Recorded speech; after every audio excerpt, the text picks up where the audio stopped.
students, welcome back to my channel. Question number 53. The 56 cards are the stacked in this manner. तो 56 cards को इस तरह से रखा गया है. तो 14 cards are in a bottom row. तो जो 14 कार्ड्स है वो नीचे वाली रो में है. आगे 12 इन ए नेक्स्ट रो. तो नेक्स्ट है 12. उससे जो ऊपर वाला है उसमें कितने दिए हुए हैं 10 कार्ड्स. एंड ऐसे ही सो ऑन. तो आगे हम फाइंड करेंगे total number of row in which the cards are a stack is. तो हमें रो बतानी है. टोटल नंबर ऑफ रो बताएंगे जिसमें जो कार्ड्स को स्टैक किए गए हैं. तो यहाँ हम जो सीक्वेंस देख रहे हैं वो है 14, 12, 10. यहाँ पे टोटल कितनी है वो देखेंगे. अब यहाँ ए हमें दे रखा है 14. जो डिफरेंस दे रखा है 12 में से 14 माइनस किए तो ये कितना आ जाएगा -2. तो यहाँ पे हम एस एन का sum of N term of A P का फार्मूला लिखेंगे. तो ये आ जाएगा n-1 इंटू टी. तो यहाँ देखो जो एस एन टोटल हमें काउंटिंग भी दे रखी है कार्ड्स की वो कितनी है 56. तो एस एन हमें 56 दे रखा है. तो 56 is equal to n/2 2 into 14 plus n-1 into -2. तो इसको सॉल्व करेंगे 56 into 2n 28 minus 2n plus 2. 28 plus 2 किए तो ये कितना आ जाएगा 30 माइनस 2n.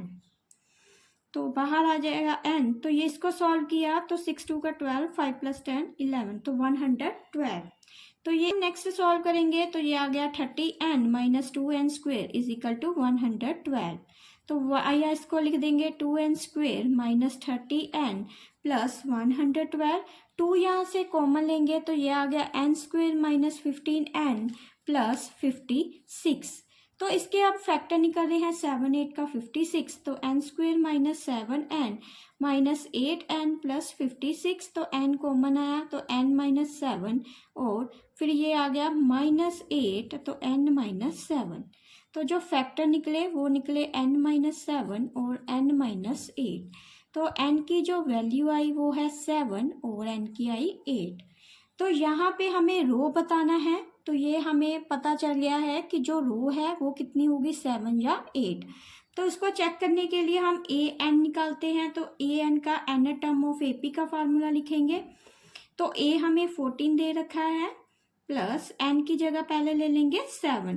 तो 7 माइनस 1 इंटू डी ले लिया -2. तो ये आ गया 14 माइनस 6 इंटू 2 किया तो ये कितना आ गया 12 इज इक्वल टू 2. नेक्स्ट अब हम ए 8 निकाल लेंगे. यहाँ पे हमने A7 निकाला है, A8 निकाल देते हैं. तो A8 कितना हो जाएगा 14 प्लस 8 माइनस 1 माइनस 2. तो 14 माइनस 7 2 का 14 तो ये 0. अब यहाँ देखो जो A टर्म में है वो तो आंसर 0 आ रहा है. तो जो 7 टर्म में है वो आंसर कितना आ रहा है 2. तो सिंस हम लिख देंगे the number of terms in 8 row is A 0. तो यहाँ लिखते हैं हम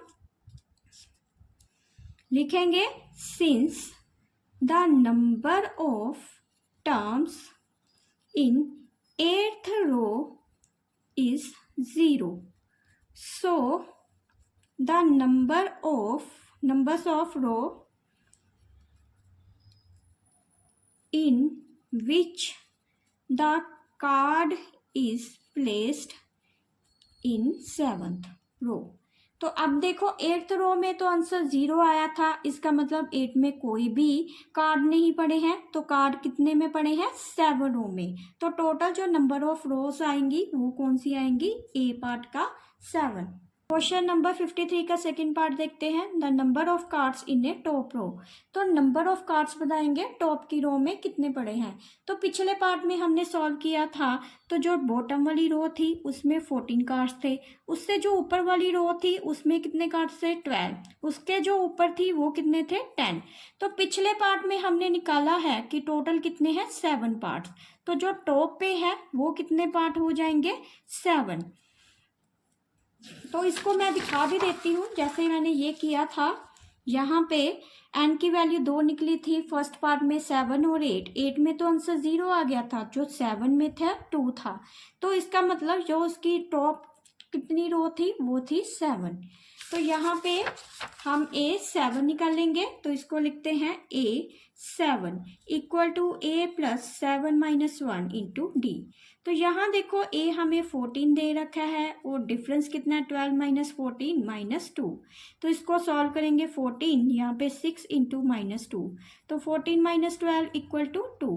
तो जो आंसर करेक्ट होगा वो है डी ऑप्शन। क्वेश्चन नंबर 3 देखते हैं, the mathematic concept applied in solving A above problem. तो ये हमने जितनी भी प्रॉब्लम्स को पीछे सॉल्व किया है, इसके जितने भी पार्ट सॉल्व किए हैं, वो बताएंगे कि वो मैथमेटिकली कौन सा कंसेप्ट है। तो मैथमेटिकली जो कंसेप्ट होगा वो है अर्थमेटिकली प्रोग्रेशन।